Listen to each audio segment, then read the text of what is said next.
Hello सलाम, कैसी हैं आप? बहुत बहुत शुक्रिया अप्रिशिएट करने का, वीडियोस देखने का और पसंद करने का। और आज की वीडियो पहले की बनी हुई है लेकिन ये फ़ायदे की है। हर 6 माह बाद लाज़मी अपनी किचन की अलमारियों को ख़ाली करें।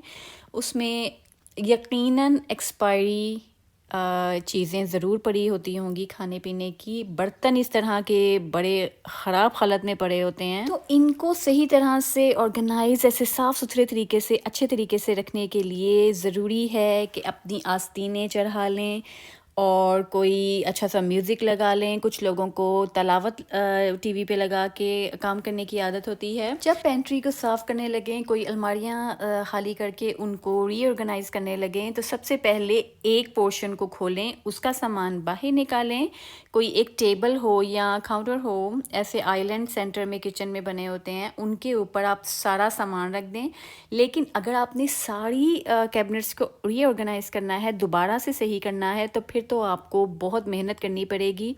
और बेहतर है कि आप 5-6 घंटे का टारगेट बनाएं और इसको लटकाएं नहीं, क्योंकि अगर आप एक दिन अगर गलती से भी आपने इस काम को लटका लिया तो ये पूरा हफ्ता आपका ले लेगा। आप 5-6 घंटे का, और घंटे दिन भी वो डिसाइड करें जब आप फ्री हो, अब बच्चों की टेंशन ना हो और खाना भी रेडी हो, आपके लिए भी रेडी हो, क्योंकि आप थक जाएंगी। और ये बहुत ज़रूरी काम होता है। ये इसलिए भी ज़रूरी काम है। सफाई तो अच्छी लगती है जब ऑर्गेनाइज, देखें कितने प्यारे साफ़ सुथरे कंटेनर्स, जब केटल्स भी सही तरह रखी होती हैं, बर्तन ऑर्गेनाइज्ड होते हैं, उनको देखकर ही अच्छा लगता है। लेकिन उसके साथ साथ आपका फ़ायदा ये होता है कि जब आप 6 महीने पुराने, या अगर आप आज ऑर्गेनाइज़ करेंगे, तो आपकी 2 साल पुरानी जो आपने ग्रॉसरी ली हुई है, उसमें से आप यकीन नहीं करेंगे, आधी आपकी ग्रॉसरी एक्सपायर्ड निकलेगी, जिसकी डेट ही ऊपर हो गई है। और वो पीछे पीछे पीछे पीछे पैकेट्स पड़े होते हैं, और आप आगे ला ला के तो ग्रॉसरी की, खाने पीने की चीज़ें आगे रखते रहते हैं, तो वो पीछे जो चीज़ें रह जाती हैं, कुछ दालें बची हुई होती हैं, कुछ मसाले होते हैं,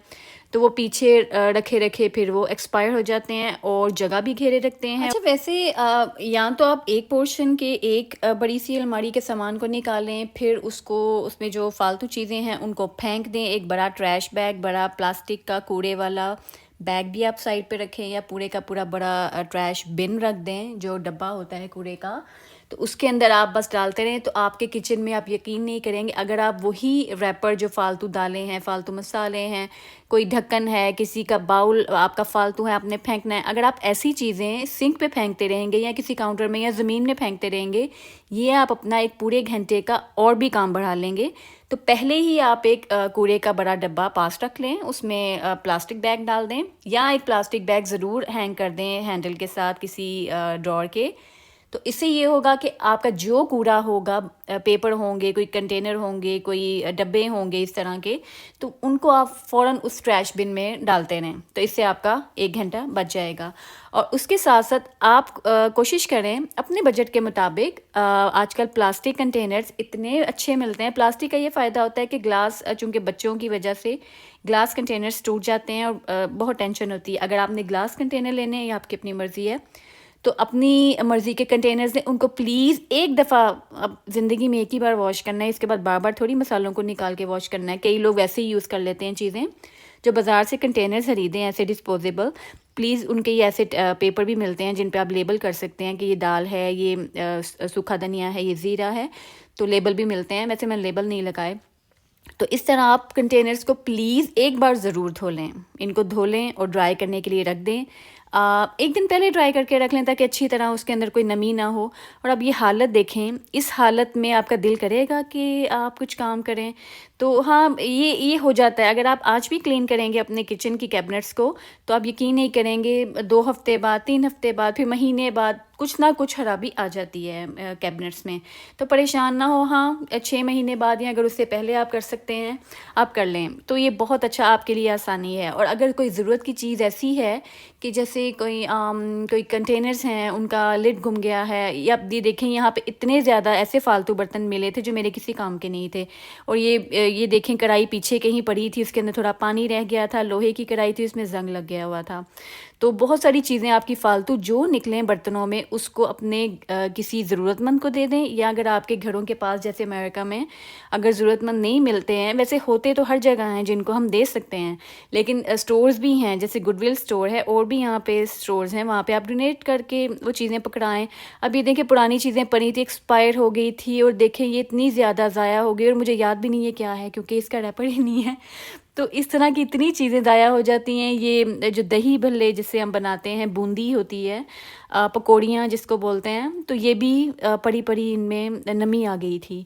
तो ये देखिए इस तरह चीज़ें ज़ाया जाती हैं और बहुत बुरा लगता है कि जब हम इन खाने की चीज़ों को कूड़े में फेंकें।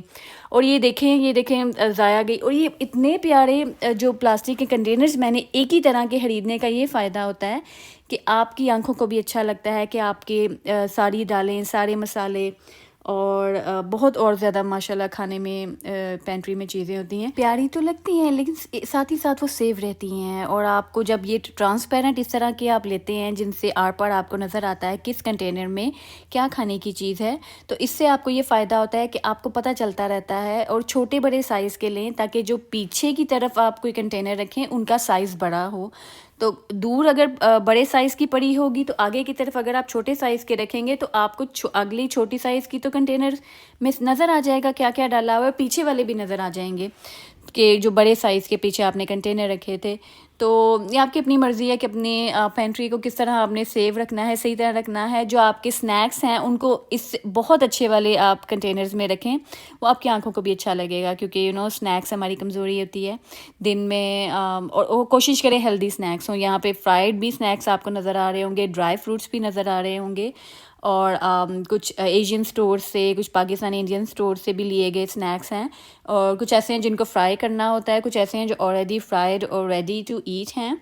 और बेकिंग का भी सामान अगर आपका है वो भी आप अच्छे तरीके से सेव कर दें। मेवा जात को तो आप लाजमी धोए बगैर लाजमी आप उनको एयर टाइट कंटेनर्स में होना चाहिए क्योंकि वो हम डेली इतना ज़्यादा नहीं खा पाते हैं। तो ताकि वो अगर महीना 2 महीना नहीं 5-6 महीने भी अगर वो आपके घर में हैं तो वो सेफ़ रहें। और ये वो चीज़ें हैं जो आपको स्क्रीन में नज़र आ रही हैं जो मेरे किसी काम की नहीं थी, और भी थी। तो इनको मैंने फेंकने के बजाय, कूड़े में फेंकने के बजाय, मैंने यहाँ पर गुडविल स्टोर है, डोनेशन वहाँ पे लोग देते हैं जाके, मैंने वहाँ पे उनको बस नॉक करते हैं जाके पीछे उनके डोर में, तो वो रिसीव कर लेते हैं आपका। तो चीनी के लिए, चावलों के लिए, आटे के लिए बड़े बड़े आजकल बहुत अच्छे प्लास्टिक कंटेनर्स ऑनलाइन भी मिल जाते हैं जिनमें से बू भी नहीं आती प्लास्टिक की। अब ये देखिए माशाल्लाह इतने ऑर्गेनाइज्ड हैं, इसमें हर मसाला नज़र आ रहा है प्लास्टिक के अंदर से। अगर आपके शीशे के भी आप लेते हैं वो आपकी अपनी चॉइस है। उसमें ये होता है कि अगर हल्का सा भी हाथ लग गया शीशा टूट जाता है और उसके प्रॉब्लम्स होते हैं। तो आपकी अपनी मर्ज़ी है, आप जैसे भी कंटेनर्स लेना चाहें, ऑर्गेनाइज़र लेना चाहें। आज की वीडियो में ये बात आपको बता रही हूँ कि आप सबसे पहले अपनी पेंट्री को साफ़ करने के लिए अच्छे से ऑर्गेनाइज़र कंटेनर खरीदें। एक दिन पहले उनको धो लें, अगले दिन तक वो ड्राई हो जाएंगे। तो फिर सारे किचन की चीज़ों को निकाल कर, कैबिनेट्स की चीज़ों को निकाल कर किचन के कोने में रखें। सारी कैबिनेट्स को साफ़ करें। सारे कंटेनर्स जो सूखे हुए, धुले हुए, सूखे हुए हैं उनके अंदर आप अपनी सारी खाने पीने की चीज़ें डालें। जो ऐसे पैकेट्स हैं जिनमें एक्सपायरी चीज़ें हैं वो फेंक दें, खाने की काबिल नहीं है उनको फेंक दें। और अगर कोई बर्तनों में कोई ऐसी है कोई चीज़ जो आपके काम की नहीं है वो किसी ज़रूरतमंद को दे दें। और एक लिस्ट बना लें जो आपको फ्यूचर में चीज़ें चाहिए, उनकी भी लिस्ट उसी वक्त बना लें। आई होप ये वीडियो आपको पसंद आएगी। मुझे ज़रूर दुआ में याद रखें, कमेंट सेक्शन में ज़रूर बताएं अगर आपको फ़ायदा हो किसी वीडियो के साथ। तो आसपास के लोगों का ध्यान रखें, अपने पेरेंट्स को हर बात में जी ज़रूर बोला करें, उनको थैंक यू भी बोला करें। और फ़लस्तीन के बच्चों के लिए भी दुआ करें और एक दूसरे का ध्यान रखें। और सब्सक्राइब ज़रूर करिए चैनल को। अल्लाह हाफ़िज़।